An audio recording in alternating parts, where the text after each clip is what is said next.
ท่านผู้ชมพบกับรายการของพวกเขาเนาะกติกาบานเตะที่พวกเขาจะมีการไขข้อข้องใจเกี่ยวกับกฎกติกาหรือว่ากติกาบานเตะหลายคนที่อาจจะบ่เข้าใจในบางบอลบางคนเขาอาจ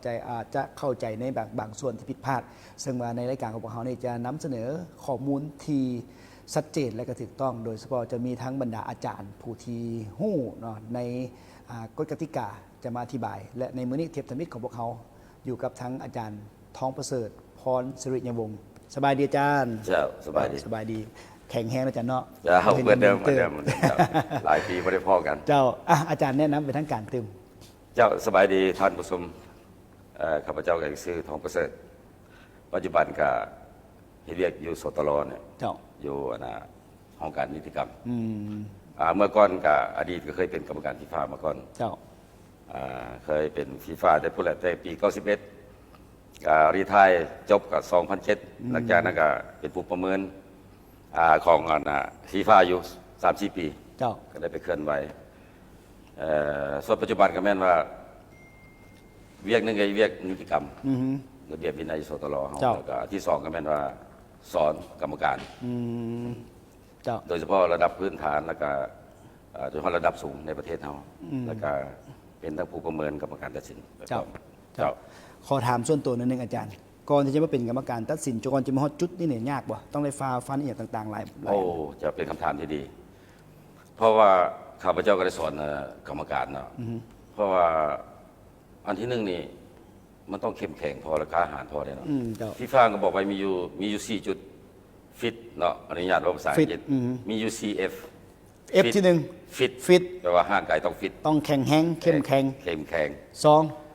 แฟร์ แฟร์ ยุติธรรม ยุติธรรม เจ้า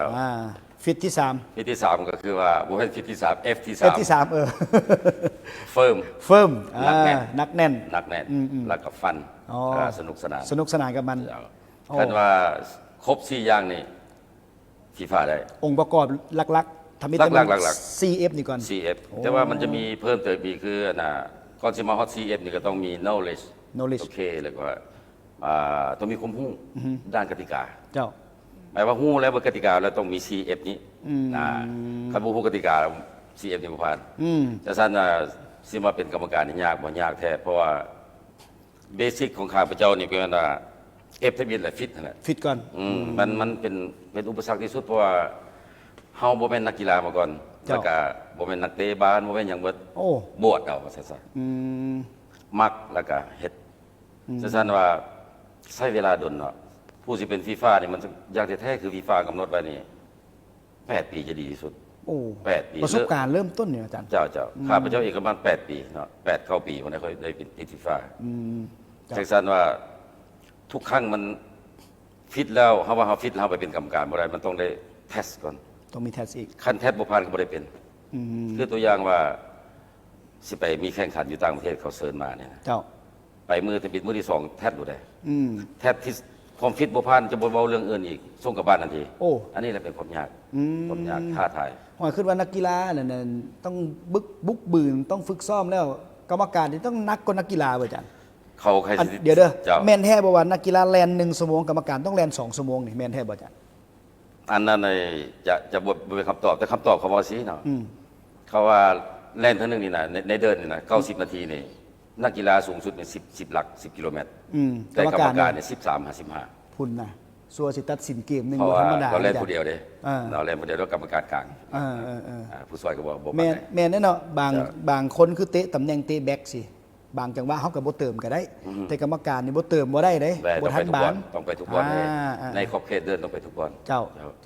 แล้ววันนี้นับคืนหลังไปน้อยหนึงตั้งแต่ตอนอาจารย์เป็นกรรมการตัดสินแล้วก็เป็นฟีฟ่าแล้วมาฮอดปัจจุบันนี้ การพัฒนาและก็ความแตกต่างกัน มันแตกต่างกันหลายบ่หรือว่ามันบ่แตกต่างอย่างเลย ว่าเรื่องกรรมการบ่ เจ้า ว่าเรื่องเตะบอล กรรมการเจ้า ที่จริงว่ามันก็แตกต่างกันหลายเพราะว่ามีการพัฒนาหลายสมัยตะกี้มันบ่มีไผมีแต่เฮาผู้เดียวเลยต่างหน้าของเราก็มีแต่ผู้เดียวนะเพราะว่าส่วนอื่นก็เจ้าก็มันต้องมีความพร้อมหลายนะฟิตได้แล้วเนาะเจ้าต้องรู้ภาษาอังกฤษนี่เจ้าเสกอย่างไรต้องเสกกติกาเลย โอ้ เสกบ่ผ่านก็บอกไป1เสกความฟิต2มาเสกกติกาเนาะอันที่3มาประสบการณ์ในเดินเจ้าได้เนาะเนาะแล้วก็ต้องมีเขาเอิ้น เป็นอย่างการสื่อสาร สื่อสาร การพัวพันการสื่อสารบุคลิกมีต่างๆต้องให้พร้อม เจ้า แต่สั้นมันจะก็เป็นอันยุ่งยากอันหนึ่งถามว่าแตกต่างบ่ก็แตกต่างว่า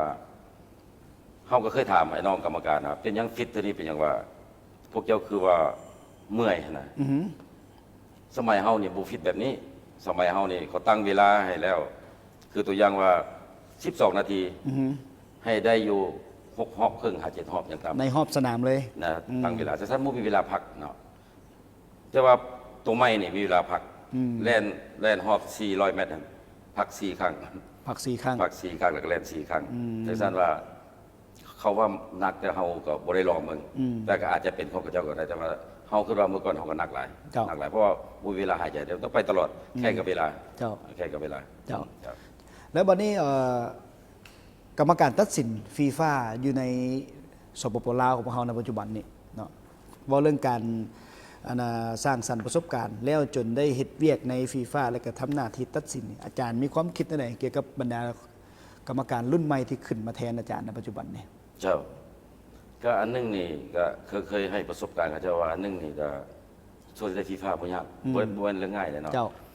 มันมีหลายประเทศที่อยากเป็นได้ฟีฟ่าเพราะว่าฟีฟ่านี่ก็เคยว่ามันเป็นอาชีพหนึ่งที่ดีสำหรับเฮาเลยเนาะ เจ้า เพราะว่าเฮาก็เคยเป็นพนักงานรัฐมาก่อนก็คิดว่ามันเป็นอาชีพเสริมที่ดีให้กับตัวเองว่าง่ายๆว่ารายรับมันนั่นเนาะคือแต่เก่าในสมัยเฮานี่ออกไปต่างประเทศก็ให้ได้มื้อหนึง100 ดอลลาร์เนาะหรือสูงสุดคืองานบางครั้งก็170 บาทตัวอย่างปรีโอลิมปิกลักษณะ เจ้า แต่ปัจจุบันนี่ก็งานปกติ150ระดับหนึ่งมันให้200 โอ้ ระดับอีลิทก็ให้300ต่อมือ ต่อมือ ต่อมือมันเป็นรายรับที่ดีเนาะแต่สั้นว่าอยากให้ผู้ที่เป็นกรรมการฟีฟ่าหรือผู้อยากเป็นนะให้มีความตั้งใจตัวนี้เนาะ เจ้า คือให้บริหารกับเจ้าหนึ่งความฟิตต้องฟิตตลอดฟีฟ่าไกด์ไลน์เขาก็บอกว่าทิศหนึ่งจะพักได้2 มื้อมื้อนี้ซ้อมนักมื้ออื่นเบานักเบานักเบานักเบา เจ้า เฮ็ดตลอดไปเลยในส่วนที่เป็นกรรมการแล้วก็กติกาก็ต้องซ้อม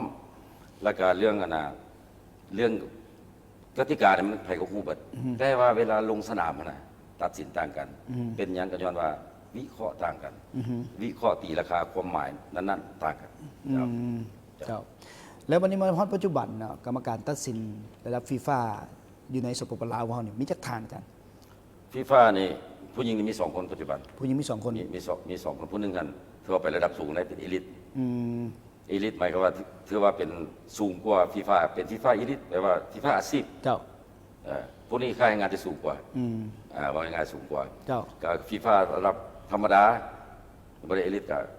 มีประมาณ8-9 คน 8-9 คน ก็ผู้ซ้อนคนหนึ่งครับก็มีผู้หญิง2 คน มีผู้หญิงเป็นกรรมการฟีฟ่า2กรรมการฟุตซอลคนหนึ่ง คนหนึ่ง ส่วนที่เหลือแม่นกรรมการตัดสินและก็แม่นผู้ช่วย ผู้ช่วย ทั้งหมดนี่9บ่อาจารย์ ประมาณ9 หรือ 10 คนพวกนั้นคือ อ่า ผู้ซ้อนเจ้า เจ้า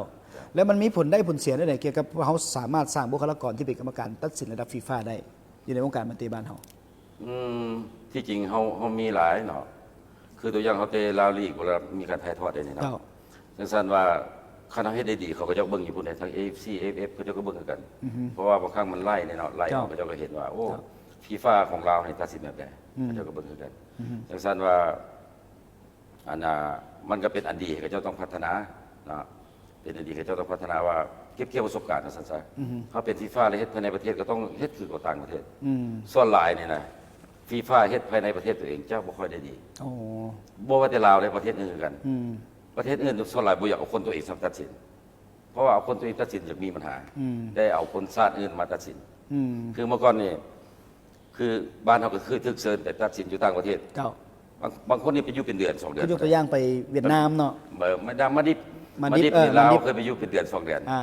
ถ้าเป็นอย่างเขาก็มีฟีฟ่าระดับโลกก็มีแต่เขาโปรไซคนเขา เพราะว่าบ่ว่านักกีฬาหรือว่ากรรมการครับคันอยู่นอกประเทศแล้วคือว่าทุนขึ้นบ่หรือว่าคอนฟิเดนซ์มันดีขึ้นบ่ก็พอใจ ความกดดันสิบ่หลายเด้ บ่หลายเพราะว่ามันคือง่ายๆไปนะ เจ้า ในสไลด์ตัวสำคัญนั่นแหละเจ้า เจ้าวันนี้ถามตื่มเนาะได้ขออนุญาตท่านผู้ชมเนาะว่าเทพธมิตรนี่พวกเขาจะบ่ทันได้เจาะลึกเรื่องกฎกติกาหลายเท่าที่ควรให้ฮู้เบื้องหลังแล้วก็ผลสำเร็จแล้วเวลาเขาเข้ามาอยู่ในจุดนี้แล้วเขาได้อย่างแน่ จุดใดจุดเด่นมันเป็นอย่างแน่แล้วผู้ที่จะเฮ็ดเวียกในจุดนี้ หรืออยากจะเฮียนกรรมการตัดสินเขาต้องมาเฮ็ดแนวใดคือส่วนน้องนี่เนาะเตะบานหรือคนอื่นบ่เตะบานคืออาจารย์นี่บ่เตะบานแล้วจะเป็นกรรมการเนี่ยเขาต้องเริ่มต้นจากไสอาจารย์ อืมตัวนี้นี่ก็เป็นคำถามที่พี่ก็ต้องมักก่อนแน่นอนอ่าส่วนข้าพระเจ้านี่บ่เป็นเรื่องมากเลยความจำเป็น จำเป็นก่อน จำเป็นนะเพราะว่าน่ะบ่อยากเว้าให้ไผเนาะแต่ว่าเฮาดำรงชีวิตนี่ยาก เมื่อก่อนแห่งยากเลย ครับ ก็บางคนหมู่คู่นี่เว้าอนุญาตเว้าให้ฟังว่าบางคนจะเฮ็ดอาชีพอื่นที่ว่าเขาก็เฮ็ดบ่ได้แต่ว่ามีคนมาชวนมาเป็นกรรมการเนี่ยเขาก็ได้ลองเบิ่ง อืม ลองเบิ่งว่าได้บ่แต่ว่าบังเอิญข่าวว่าเจ้ามีพื้นฐานภาษาแน่เนาะอาชีพเสริมมาก่อนเพราะว่าอันน่ะเฮาเฮ็ดนี่ก็เพื่อว่าหนึ่งว่าลาวตะกี้บุยฟีฟ่าเด้เนาะ เจ้า เพื่อจะสร้างใบหน้าใบตาเด้ให้ประเทศชาติมีลาวอันที่สองมาเพื่อเขาค่าให้งานอาจจะดีขึ้น เจ้า หรือเฮ็ดให้ชีวิตการเป็นอยู่ของเฮาครอบครัวบ่ดีขึ้นสินะก็เลยได้สู้แท้เลยเนาะสู้ในการฝึกการสอบเจ้า เจ้าหลักๆแล้วมันต้องมาใจก่อน ใจก่อน ใจมากแล้วต้องเป็นแบบว่าผู้ที่หับความกดดันได้ ใช่ คือกรรมการนี่ถือว่าแบกครับความกดดันในสนามตลอด100ซาว แม่น บ่แม่น90นาที แม่น ต้องเป็น100ซาวนาที แม่น ทั้งในสนามและนอกสนาม แม่น อืม เส้นอะไรตัว F เขาเว้าเฟิร์มนะ เจ้า ความหนักแน่นนะสิมีความหนักแน่นแล้วต้องมีเขาเอ็นตัว C อีกเขาก็มีตัว K knowledge ความรู้เนาะต้องมามีตัว C courage กล้าหาญ กล้าหัน จังซั่นว่าเจ้าสิมีความหนักแน่นแล้วต้องมีความกล้าหาญก่อน เจ้า คันบ่กล้าหาญบ่หนัก เป็นกรรมการเนี่ยคือว่าต้องเป็นคนที่ว่าเขาเคยบอกไอ้น้องกรรมการอ่ะเป็นคนหูหนวกดีกว่า อืม เพราะว่าลงในเดินในยกดดันเลย บ่ต้องยินบ่ต้องยินโลก ใคร ภาย สิ นอ ว่าก อย่างกระยายบ่นี่ออกนี่ อืม เขาจะตัดสินก็ต่อเมื่อเฮานี่เห็นเฮานี่เห็นเหตุการณ์ค่อยตัดสิน เจ้า บ่แม่นว่าฟาวเอาปิดบ่ได้แล้วเนาะจังซั่นต้องกล้าหาญต้องชัดเจนนะ ขออนุญาตถามอาจารย์เนาะคนเขาที่จะเป็นกรรมการตัดสินหรือว่าลงเป็นในสนามตัดสินทำการในคันบานเตแล้วนะคือประสบการณ์อาจารย์นี่หลายกว่า30 ปีเนาะ20-30 ปีในวงการกีฬาบานเตการตัดสินที่ผิดพลาดที่อาจารย์จื้อได้เท่าสมมือนี่มันมีกรณีตัวใดอาจารย์ สำหรับตัวเองมา เจ้า ตัวเองนี่คันว่ามีพลาดนี่ตอนไม่ไหม ตอนไม่ไหมหมายว่าจับทุ่งนี่ก็ยังบ่ทันเป็นว่าซั่นซะ เจ้า ตอนเพราะว่าปี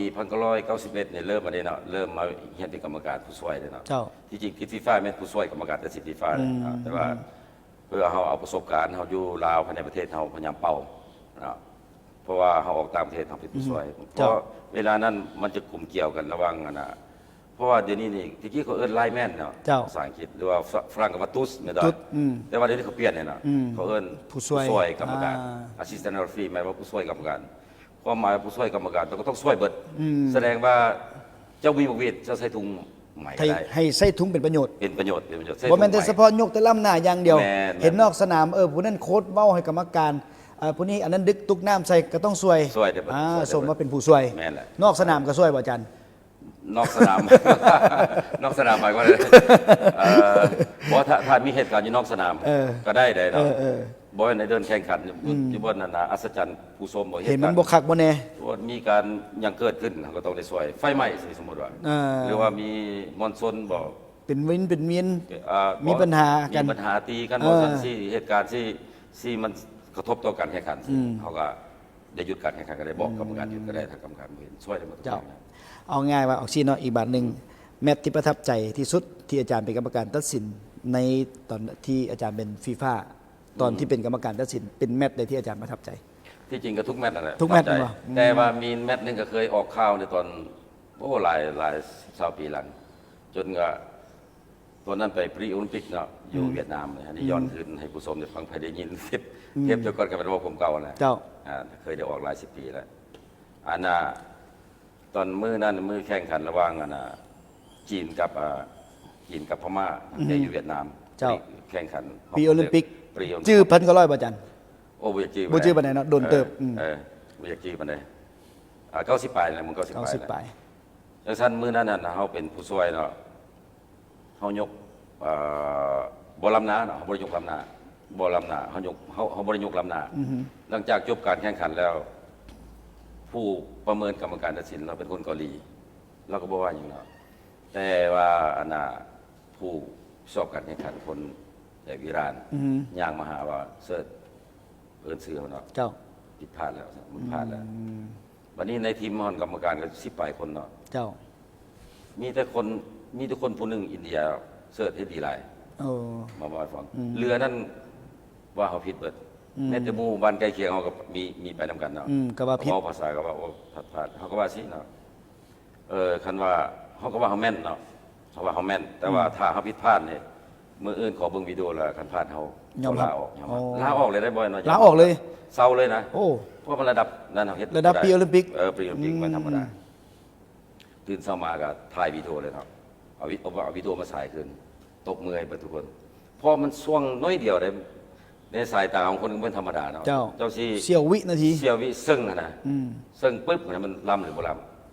จะเขาแม่นตัวนั้นแหละตอนนั้นก็เลยว่าประทับใจตอนนั้นหลายกันหมด สรุปว่าจังหวะนั้นแม่นจังหวะนั้นล่ำหรือบ่ล่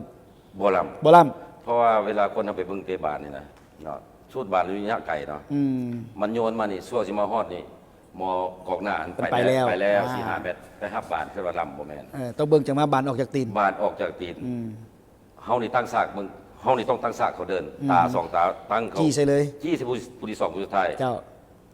เขาเลียวเบิ่งบัตรสเตบาลหรือเขาฟังเสียงเนาะตุ๊บล่ำหรือบ่ล่ำตอนจังหวะนั้น มันไปเลยหรือบ่ไป จะมาได้บาท5-6 เมตรก็บ่ล่ำ ก็ เพ บ่ ราะว่า ล่ำ บ่ได้ล่ำตอนบาทออกแล้วอันนี้ผมแม่นอันนี้เป็นแมตช์ที่ประทับใจ ภาพใจสุดครับ ท่านผู้ชมการสัมภาษณ์อาจารย์ท้องประเสริฐเพราะเขาอยู่ในเพิ่นยาว มื้อนี้แม่นหมายเขาว่าเอาเรื่องส่วนตัวน้อยหนึงเรื่องประสบการณ์บ่เรื่องประวัติที่ผ่านมาแล้วก็ความประทับใจ และต่อไปพวกเขายังสิให้ทางอาจารย์นี่แนะนำเรื่องกฎกติกาในแต่ละมื้อแต่ละครั้งแต่ละอาทิตย์ที่พวกเขาออกอากาศ โดยเฉพาะปัจจุบันนี้การแข่งขันบานติเป๊ปซี่ลาวลีก1หลายคนอาจจะบ่ฮู้ว่าเพิ่นใช้ระบบกรรมการตัดสินในสนามเพิ่มขึ้น ใช่ เขาจะมาถามมาซวยกันแนวใดแดกฎเดเป็นแนวใดสนามบานเตะนี่ขนาดใดกันแท้อันจุดวงกลางอันแม่นอย่างหัวกะโหลกแม่นอย่างบางคนอาจจะบ่ฮู้ฮู้แต่ไปเบิ่งเตะบานเข้าโกนแต่บ่ฮู้เรื่องละเอียดในทริปต่อไปพวกเขาจะเข้าในเวียกวีซ่ากฎกติกาสิมาขอเอาวีซ่านำอาจารย์เด้ เจ้าด้วยความยินดีด้วยความยินดี เจ้าเดี๋ยวเทปนี้เอาเท่านี้กันก่อนแล้วมื้อต่อไปเดี๋ยวพวกเขาจะลมกับทางอาจารย์ทองประเสริฐเติมอีกเนาะเดี๋ยวพวกเขายังจะอยู่กับทางอาจารย์ทองประเสริฐเติมแต่ตอนนี้ขอบใจทางสะพานบานเตะสัตว์ลาวที่เพิ่นได้ให้พวกเขาผลิตรายการกติกาบานเตะมาให้ทุกท่านได้เบิ่งถือว่ามันจะเป็นระยะเวลาที่ออกอากาศ15 นาทีแต่ก็สื่อข้าพเจ้าเชื่อว่ามันจะเป็นบทเรียนที่สำคัญเพื่อให้บรรดาน้องๆนักกีฬาหรือคนอื่นๆได้รู้จักกีฬาบานเตะหลายขึ้นเนาะเดี๋ยวเอาเป็นว่าทริปต่อไปเจอกัน